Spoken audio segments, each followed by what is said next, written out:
follow me and give me audience, friends. Cassius, go into the other streets and part the numbers. Those who will hear me, let them stay. Be patient till the last. Romans, countrymen, lovers, hear me for my cause and be silent, that you may hear. Believe in mine honor, and have respect towards my honor, that you may believe. Censure me in your wisdom, and awaken your senses, so that you may the better judge. If there be any in this assembly, any dear friend of Caesar's, let me say to him that Brutus's love to Caesar was no less than his. If then that friend demand to know why I rose against Caesar, this is my answer. Not that I love Caesar less, that I love Rome more. Had you rather Caesar were living and die all slaves, or that Caesar be dead and live all freemen? There is tears for his love, joy for his fortune, honor for his valor, and death for his ambition. If there be any that would rather be a bondman, speak, because him I have offended. Who is here so rude that would not be a Roman? For him I have offended. Who is here so vile as to not love his country? For him I have offended. I pause for a reply. None, Brutus, none! Then none have I offended. I have done no more to Caesar than you shall do to Brutus.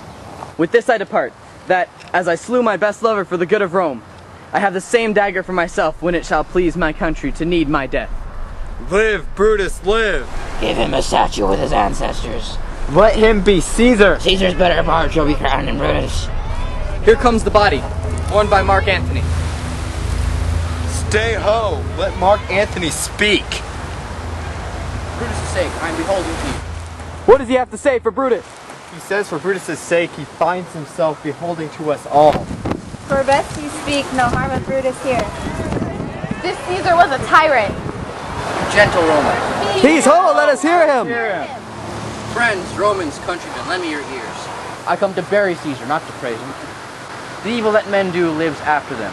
The good is oft buried with their bones. So let it be with Caesar. The noble Brutus hath told you that Caesar was ambitious. If it were so, it was a grievous fault, and grievously hath Caesar paid for it. Here under leave of Brutus and the rest, for Brutus is an honorable man. So are they all honorable men. Come I to speak at Caesar's funeral.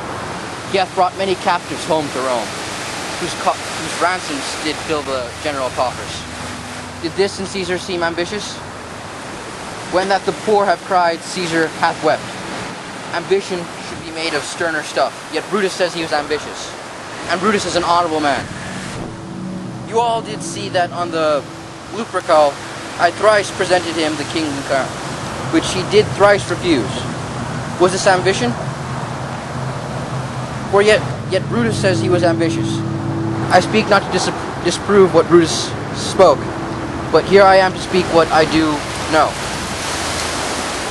You all did love him once, not without cause. What cause withholds you then to mourn for him? O judgment, thou art fled to brutish peace, and men have lost their reason. Bear with me, my heart lies there with Caesar, and I must pause till it come back to me. Methinks there is much reason in his sayings. If thou consider rightly of the matter, Caesar has had great wrong. As he masters, I fear that there will a worse come in his place. Mark ye his words. He would not take the crown, therefore he is not ambitious. If it be found so, some will dear abide it. Poor soul, his eyes are red with fire from weeping. There's not a nobler man in Rome than Antony.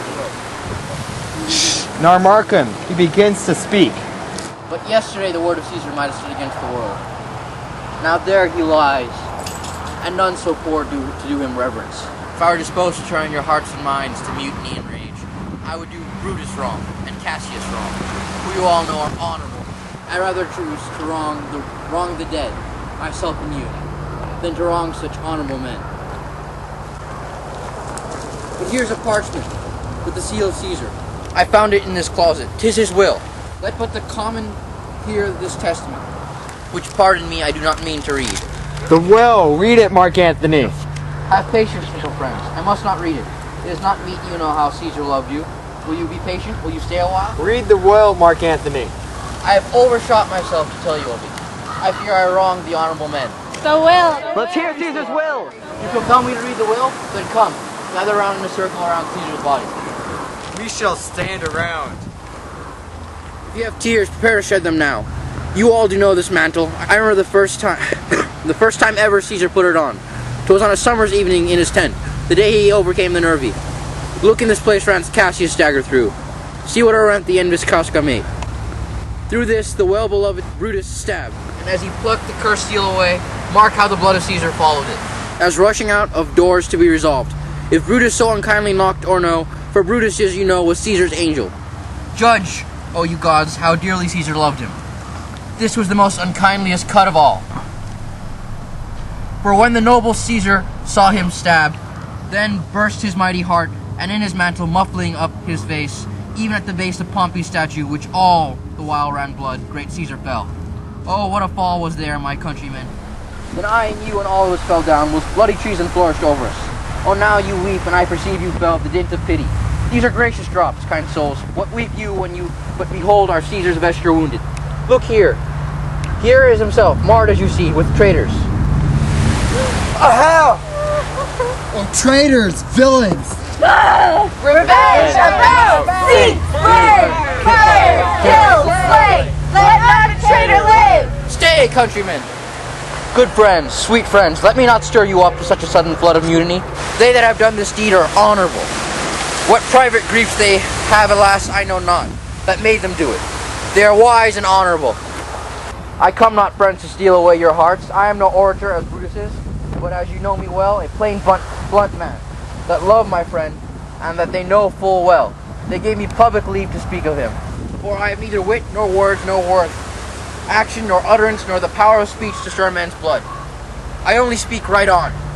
I tell you that which you yourselves do know. Show your sweet Caesar's wounds, poor, dumb mouths, and bid them speak for me. But were I Brutus, and Brutus Anthony, there were an Anthony would ruffle up your spirits, and put a tongue in every wound of Caesar, that should move the stones of Rome to rise and mutiny. Mutiny! Yet hear me, countrymen, yet hear me speak. Peace. Here is the will under Caesar's seal. To every Roman citizen he gives, to every several man, 75 gold pieces. Oh, Royal Caesar. Whoa. Moreover, he hath left you all his walks, his private arbors, and the new planted orchards. On this side Tiber, he hath left you them. And to your heirs forever common pleasures, to walk abroad and recreate yourselves. Here was a Caesar. When comes such another? Never, never, come away, away. Burn his body in the holy place, and take with the brands of the traitor's house. Take thou what course thou wilt. Mutiny! Take up the body. Down the floor, the window, anything. We will be revenged. The end! The end! Go away!